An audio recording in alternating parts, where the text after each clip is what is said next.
So Jean Babin is encountered in this hospital where Favret-Saada is actually hanging out. So what's going on at that hospital? And we read a lot about the reports of being in the hospital that Favret-Saada tells us about. So first off, I want to make this note. When you're reading right along, Favret-Saada often quotes medical reports and reported speech in a kind of peculiar way. You'll be reading right along and she'll have like some single quotes, like a single quote that'll be like, oh, this is something that I'm reporting that I read in a medical journal or in a medical report. And then she'll put brackets around it with her own thoughts. So you need to always be paying attention to when there are brackets. That's when like she's making an argument or criticism or an observation. Now, when she's quoting actual speech that someone says, she puts it in italics. But even in the italics, she'll put like little comments and brackets that are also her sort of commentary. This can be really confusing on the first pass. So it's good to be aware of the way that she's writing in this way. And one might notice, those of you who are in training to be in the medical field, as Favret-Saada is able to write extensively about Jean Babin's experiences in his his medical stuff. I mean, we can appreciate HIPAA these days. There's no indication that any of these patients gave the consent to an anthropologist reading their files, let alone Jeanne Babin saying, go ahead and quote my medical files in your anthropology book. Maybe she did, maybe she didn't. It was a different time.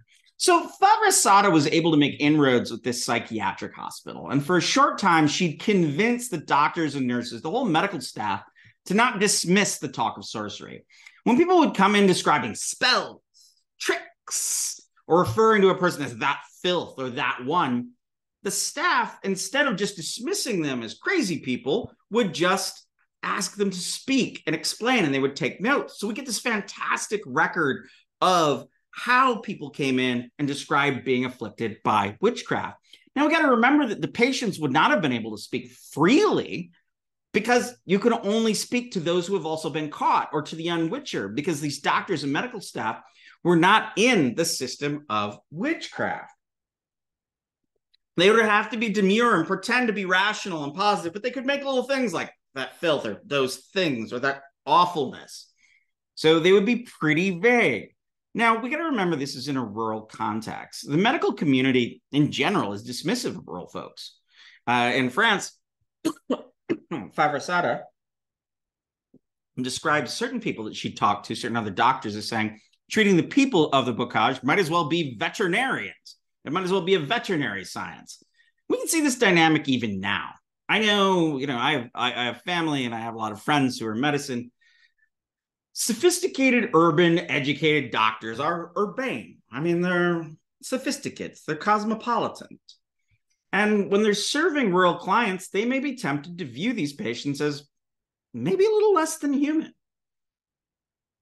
Medicine has become a lot more humane over the years, but these aspects are still around. I mean, if you listen to the way doctors talk about rural areas, they describe communities filled with alcoholism and methamphetamine, hillbillies and rednecks, gun-crazed pill poppers, and so forth. If you listen, you can still hear that doctors have a certain disdain. And we can also note, and maybe it's because doctors were trained in big cities and are from big cities and then they live in the country, but we can note that these days there is a shortage of medical doctors wishing to serve in rural communities, which is a darn shame. And I wonder if this is some of it. Okay, so what's the difference between a delusion and a belief? Witchcraft, Favret-Saada argues, I think correctly, is not a delusion. It's not a madness. It's a coherent, even though it's negative and destructive, belief system about the nature of the world. So it's not that people are illogical or irrational. They're just thinking differently. They're rational in different ways. One way I like to think about this is if one person has a belief that nobody else shares, that's a delusion. If two or more people share that belief, it can become a religion. So if one guy says God speaks to him and nobody else buys it, he's crazy. If one guy says God speaks to him and a whole bunch of people believe him, then he starts a religion. So I like to think that there are multiple rationalities. We have a rationality of modern medicine and a rationality of pre-modern village life.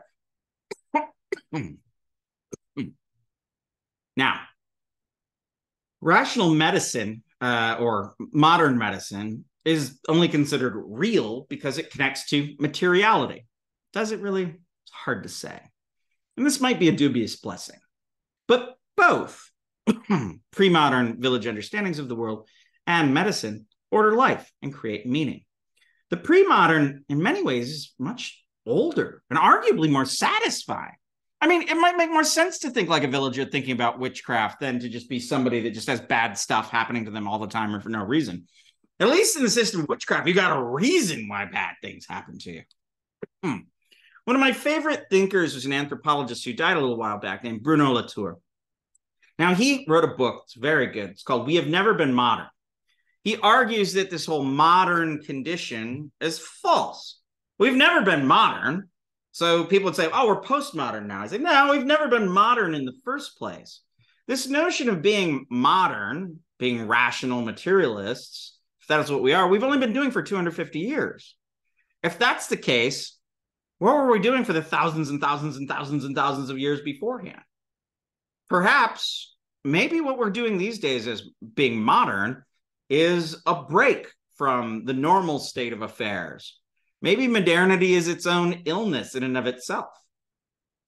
All right, so we get these sort of case studies of Jeanne Babon that she reports, Favret-Saada reports. We find that this is a nervous man who has failed in many aspects of his life, and he's turned it to drink.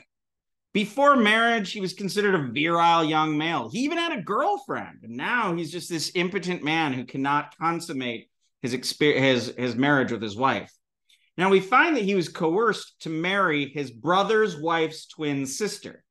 And if you read in the footnotes deep enough, Favret-Saada alludes that Louis, his brother, might be having an affair with her, considering Jeanne Babon isn't having sex with her at all. And I would venture to say that Louis would very much want Jeanne Babon to consummate their marriage just in case he, gets his brother's wife pregnant. It's hard to say that it was done by the brother if the brother is impotent. Anyway, so the father of his bride, of the two brothers' brides, in fact, supposedly bewitched him.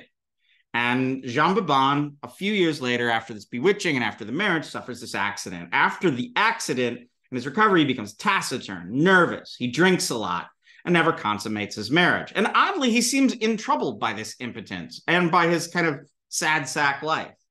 Now, definitely he gets treated in the hospital a couple of times and he feels clear, more confident. But when he returns home, he just goes back into his pattern of malaise.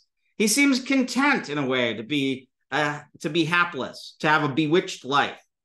In a weird twist, the Babon family is known for being nervous in general, but that same nervousness in his brother is considered a sign of virility. When Jeanne Babon is talking, his brother and his wife talk for him all the time. He seems to be always under their thumb. He had worked with a lot of other unwitchers, including a parish priest who was an unwitcher. And in fact, he's worn out his network. So he needs a new unwitcher.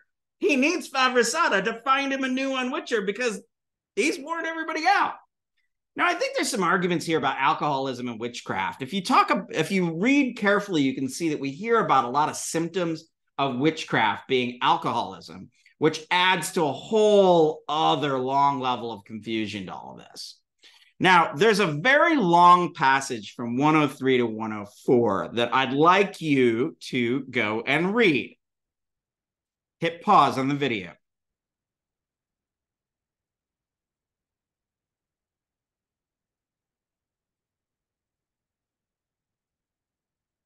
All right, you're back after reading 103 to 104.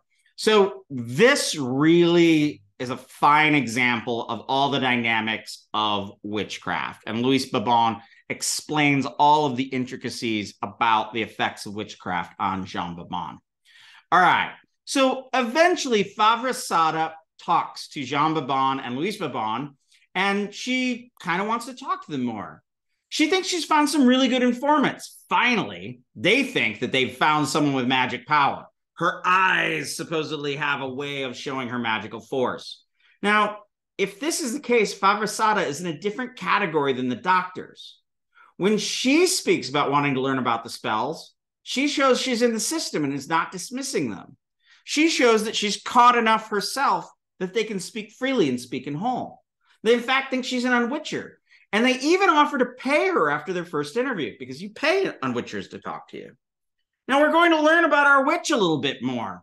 The witch is super potent. And we know that the witch is here considered the father of Jean Babon and Louise Babon's wife. Now, he's been known, this character, for having many mistresses amongst his servants. He's known to have power over people, a certain magnetism. He initially tried to get Jean Babon, before Jean Babon married his daughter, to marry his servant who was his mistress. Jean Babon said, no way, and that began the bad blood. Right after this happened, the mother Babon heard that father of the two brides say, in 4 or 5 years' time, things will be bad. After JB, Jean Babon refused to marry the maidservant. 3 years later, the troubles began. Where does this potency come from? The potency comes from draining victims. He makes victims into impotent people, which makes him even more powerful. His power comes from draining the power of others. That impotence for Jean Babon is draining for the entire family. Perhaps it's because the wife's having an affair with the brother. That's a whole other ballgame. So what's the social value? All this witchcraft and suspicion and lore has to do something. And what does it do? It makes meaning.